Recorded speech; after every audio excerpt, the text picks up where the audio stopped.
ओम अज्ञानतिमिरन्धस्य ज्ञानाञ्जनशलाकया चक्षुरुन्मीलितं येन तस्मै श्रीगुरुवे नमः।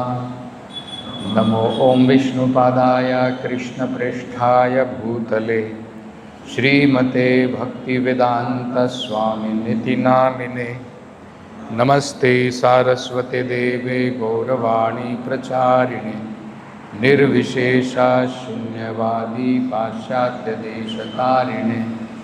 जय श्री कृष्ण चैतन्य प्रभु नित्यानंद श्री अद्वैत गदाधर श्रीवासदि गौरभक्तवृंद। हरे कृष्णा कृष्ण कृष्णा हरे हरे, हरे Ram Ram Ram Hare Hare.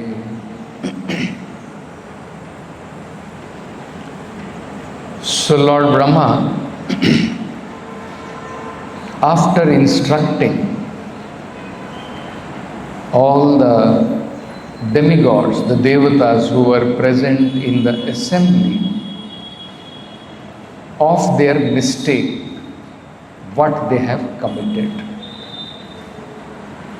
That yes, they wanted to take part in that yajna, in which their portions were all kept for them, whereas Lord Shiva, who is the greatest of the devatas and also a great devotee of the Lord, an exalted personality, a very spiritually elevated personality, he was offended because first of all Daksha spoke very harsh words, and then he did not keep any portion, rightful portion of Lord Shiva in that sacrifice which he was performing. And then Sati was insulted. Daksha did not even bother that Sati has arrived. He forgot all relationships with his own daughter and did not pay any heed, whereas all other sisters of Sati, they were nicely taken care of. So because of all these things, Sati had to give up her very life. And this made Lord Shiva very angry. And then we find that Lord Shiva, from his hairs, very mystically, he produced Veerbhadra, and along with the other associates, Veerbhadra came to this sacrifice, and they created a lot of mess, including cutting off the head of Daksha. So all the devatas, they are very afflicted with whatever went on in that assembly, and they were very disturbed that actually they had come to enjoy their parts of the sacrifice, but the result what they are achieving is something else. So Lord Brahma, he briefed them, explained to them the reason behind why they had to face all these situations. That actually they wanted to be happy, and no one can be happy by insulting a great personality like Lord Shiva. But then Brahmaji also told them that Lord Shiva is called Ashutosh, and he gets satisfied very easily, he gets pleased very easily. So let us all go there and we will beg pardon from Lord Shiva.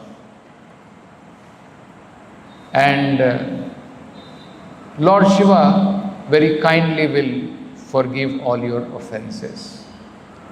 So this is what is going on. After briefing them, Brahmaji from his abode along with the other devatas, they are proceeding towards the abode of Lord Shiva, which is called Kailasha.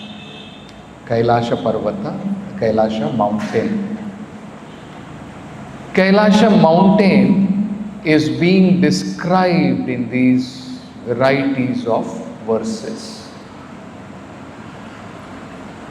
One may wonder what we have got to do of reading what is there in Kailasha mountain, why Bhagavatam is describing elaborately how beautiful the whole atmosphere is in Kailasha mountain.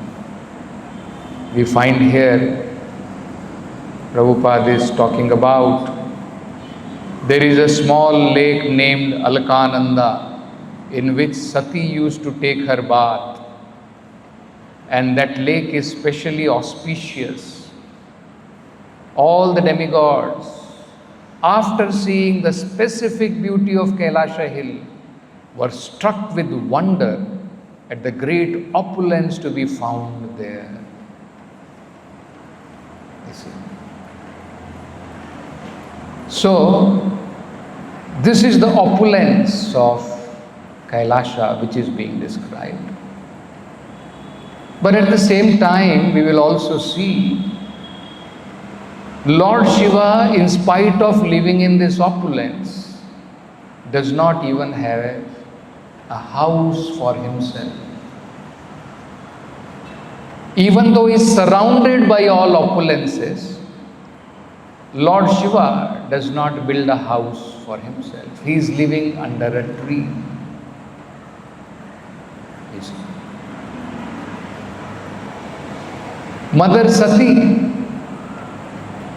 even though she had all these different kinds of opulences,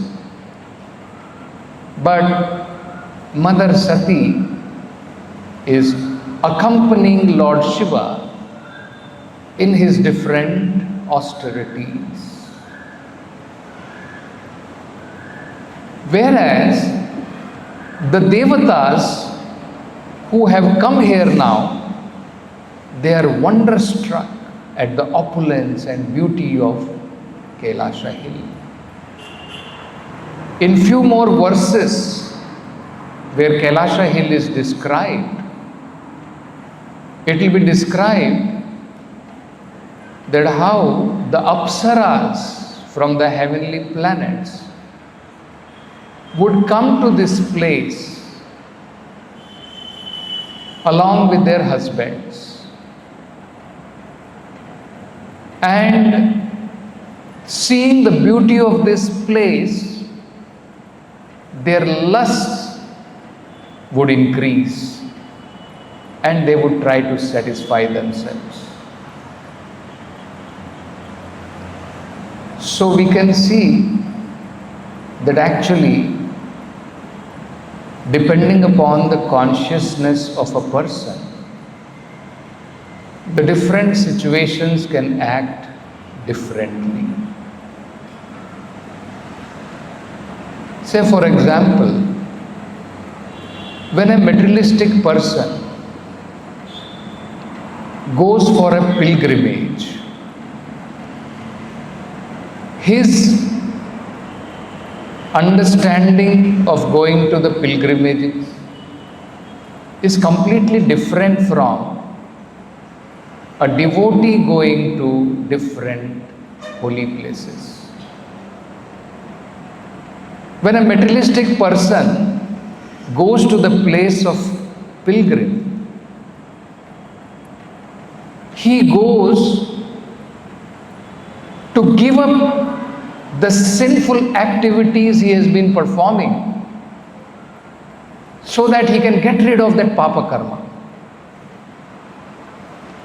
It is just like a person Prabhupada gives the example that in the Western countries,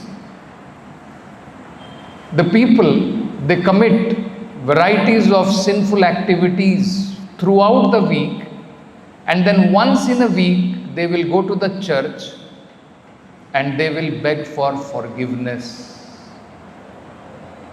My dear Jesus Christ, I have committed different kinds of sins. Kindly forgive me. That is good. They are going to Jesus Christ and begging forgiveness for their sins. But actually, their mentality is not to give up sinful life. After they come out of the church, once again for the whole week they will commit sinful activities, and once again they will come back and say, my dear Jesus Christ, please forgive us of our sins.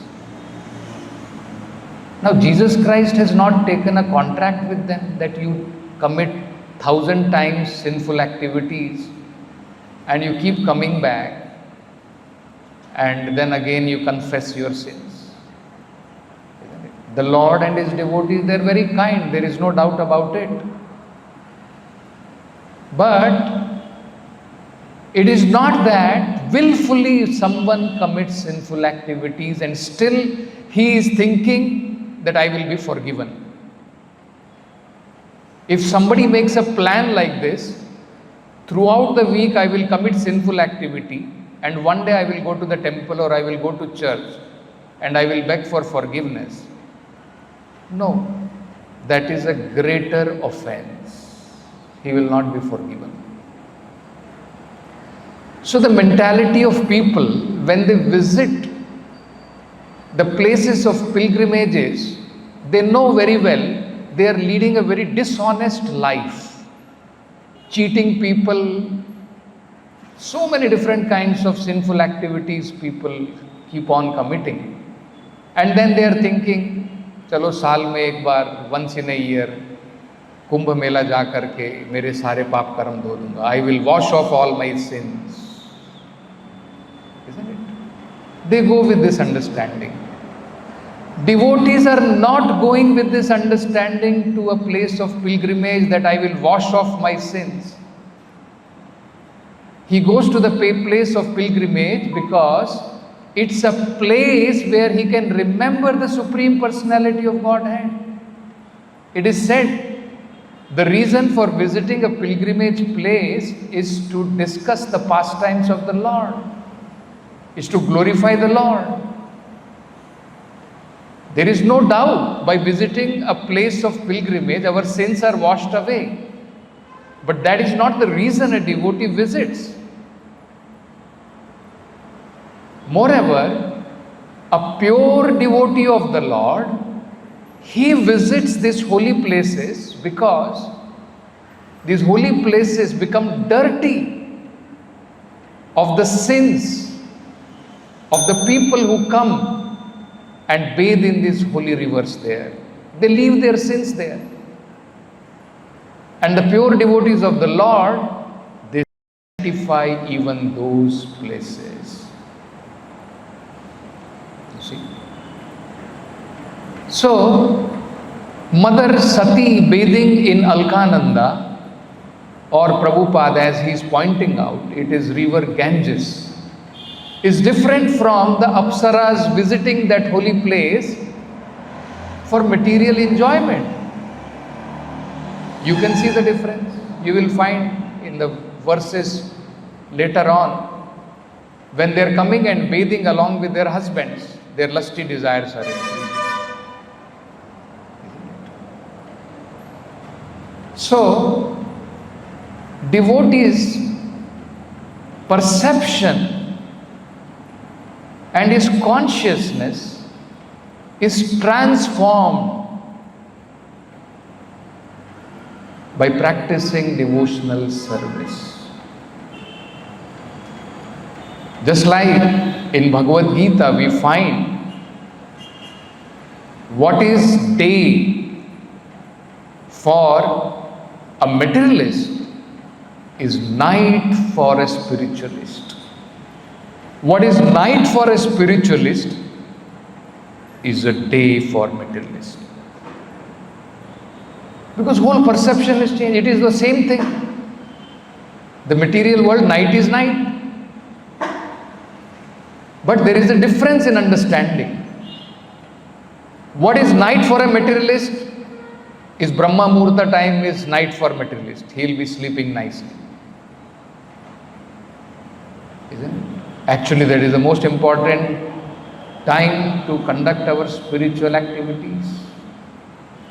We should take advantage of certain material situations which are favorable. Just like when you take bath, you feel fresh. And then when you chant, you can nicely concentrate on the holy name. Isn't it? So, certain material circumstances, even though it is not that the potency of holy name is not, it is much more at Brahma Muhurta, and potency of holy name will decrease during night time because night time is in ignorance. No, it is not like that. Potency of the holy name is always fully potent.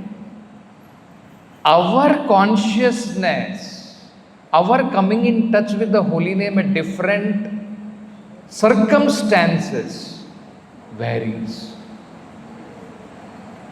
In Brahma Muhurta time, in morning time, our mind is more peaceful and calm. We can easily focus on the holy name. We can hear the holy name. At other time, when our mind is more agitated, or it is in sleep, in ignorance, it may be difficult. But otherwise, there is no such thing. For a pure devotee, it does not make a difference whether he is chanting in the night or whether he is chanting in the morning. For conditioned souls like us, we should accept things which are favorable and we should reject things which are not favorable. Just like for brahmacharis, it is favorable not to associate with women. It is favorable not to go and preach extensively to a woman. He should follow that. Now we cannot think, no, Haridas Thakur did, so let me also do. Isn't it? Where is Haridas Thakur and where are I? We should think like this, understand. So, people's perception and devotees' perception, they change completely. People's perceptions are based on different impurities in their consciousness. As your glasses are contaminated, you see the world like that. You wear red glasses, everything looks red to you. We have to wear the crystal clear glasses of Shastras and see things. So we find here, these devatas are wonderstruck. And even heavenly kingdom, just like we see this, that whenever there is a great opulence, even Indra becomes envious. Because it's all in material consciousness terms they think. Oh, this place has become more opulent than Swarga. Isn't it? They'll be thinking like that. Similarly, Asuras you can see. Asuras want to take over the Swarga Lokas. Why? Because that is more opulent. Materialistic people want to go to heavenly planets because more opulence they can get. Isn't it? For a devotee, his consciousness is completely different. He sees these heavenly planets as Akasha Pushpayate. It is like a flower in the sky. Prabhupada explains there is no flower in the sky actually. Flower grows on the earth. That means it doesn't exist for a devotee. He is not attracted by all these things. That's what we find. Lord Shiva, he is living in such an opulent place. He is not distracted. He is not attracted. Similarly, Prabhupada says, I have more than 108 temples now, very opulent. People, materialistic people are envious. So when they ask, Swamiji, you travel in car? Yes, we have dozens of cars. Prabhupada replies. And then Prabhupada is sitting on the asana, that's why I am sitting here. I am not sitting on, because I know you are envious. Isn't it? So, a pure devotee of the Lord, even he is surrounded by all material opulences, he is not affected. We have to slowly tread the path and come to that level where we will not be affected. We are in sadhaka stage. We have to practice certain things by which we will come to that point that one day I will not be affected. At this stage, we have to be cautious. That is why spiritual life is called razor's edge. Little alertness is gone, immediately there is a cut. So we should not be very much confident, no Prabhu, I am practicing from 10 years, I don't think anything will happen to me. Let me go, no problem. I don't require association of devotee. I can travel alone, I can go there. You do not know how Maya is so powerful. Isn't it? I was reading Prahlad Maharaj's beautiful prayers. Prahlad Maharaj is praying to the Lord, my dear Lord, I am not afraid of your fearful form. Your eyes are like, sun, glazing sun because of anger. These fearful nails with which you have pierced the body of Hiranyakashipu, I am not afraid of that. Your sharp and strong teeth, I am not afraid. The blood on your face, on the hairs on your face, I am not afraid of that. Nor you have taken out the intestine of Hiranyakashipu and you are wearing like a garland. Very fearful. Imagine somebody is taking out intestine of somebody and wearing like a garland. Is it a very good sight to see? But Prahlad Maharaj is saying, I am not fearful. But in the very next verse he says, my dear Lord, I am very fearful of this material existence. See how the perception of devotees completely changed. Asuras are very fearful of Lord Narasimha's form. Atheists are very fearful. Oh, very fearful form. Devotee has no fear. Rather, Prahlad Maharaj is saying, my dear Lord, in the future, in order to get rid of fear, people will remember you are this form. Asuras are afraid of this form. They cannot behold this sight. But devotees in the future, in order to get rid of any bhaya, they will remember you are this form. And he's saying, I am not fearful of any of these things. But yes, I am fearful. Two things he says. One is the material existence itself because of swakarmabhir, my own past activities, which I have committed and have become bound in this material world. In this cycle of samsara, he says. And more fearful is that I am surrounded by asuras. I am in association of asuras. So, devotee is not overconfident. Prahlad Maharaj is teaching, don't be overconfident. Isn't it? So this is a difference between the devotees and a materialistic person. Prahlad Maharaj himself is saying, I am very afraid of this non-association of devotees. I am surrounded with these people who are of asuric mentality. This is what I am afraid of. So devotees have to learn the perspective, how to see from the Shastras. Devotee generally doesn't like to visit the places of where materialistic people are visiting and trying to enjoy some beautiful park, some beautiful fountains, all these things. But let us say, even if a devotee has to visit for some services, he is not affected by all those things. He should not be. He should immediately recall from the Vedic literature, what is so great about this? This is a small spark of the beauty of the Supreme Lord.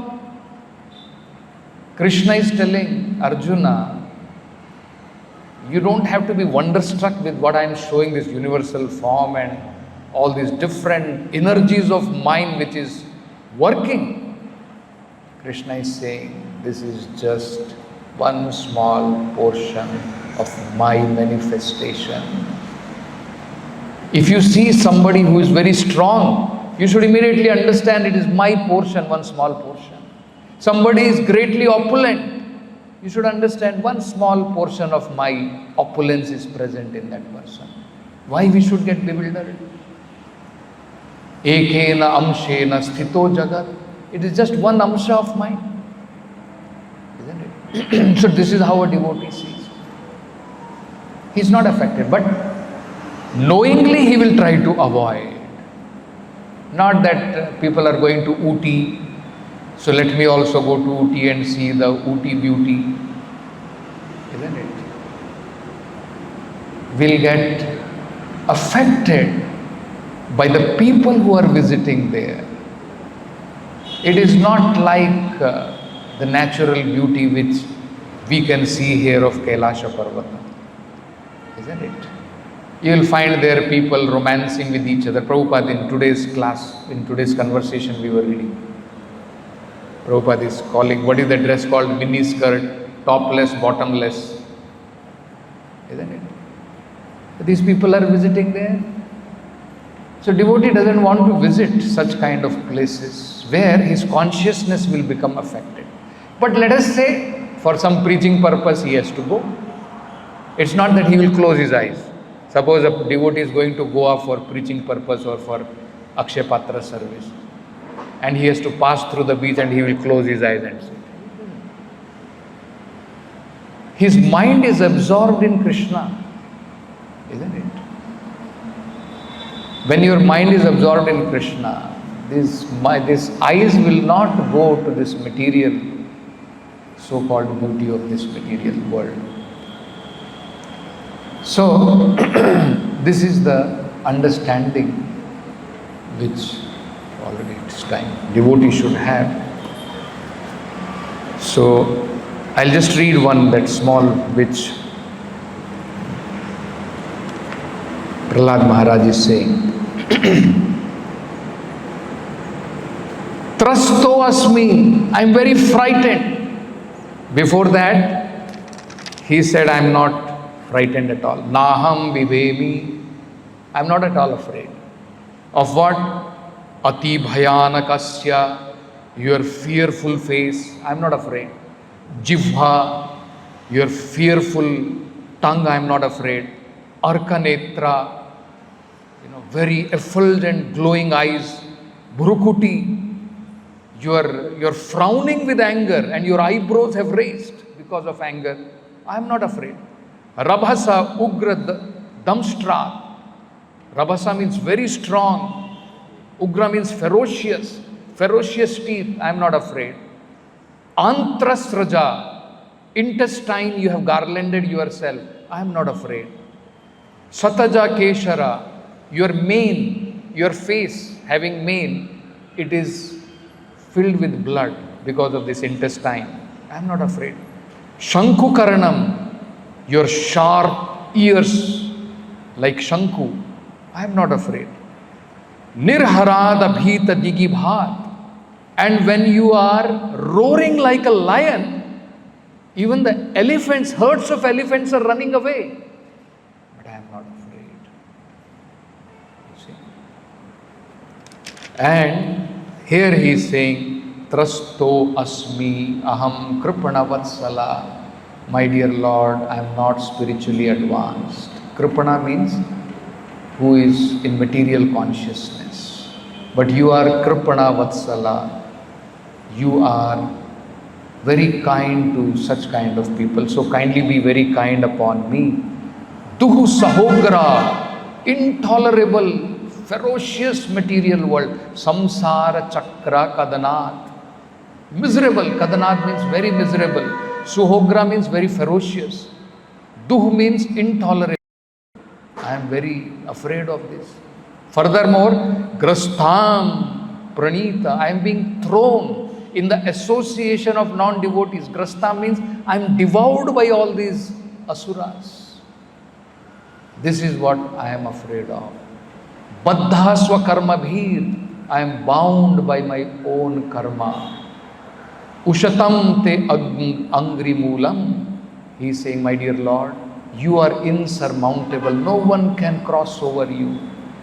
So I am just thinking, when will you call me, being pleased with me at your lotus feet? Prito means being satisfied with me.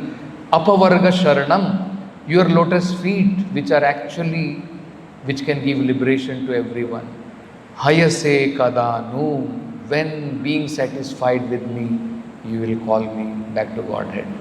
So this should be our Vidaya. We'll stop with this. Granthra Srimad Bhagavatam. Vishwaguru Srila Prabhupada.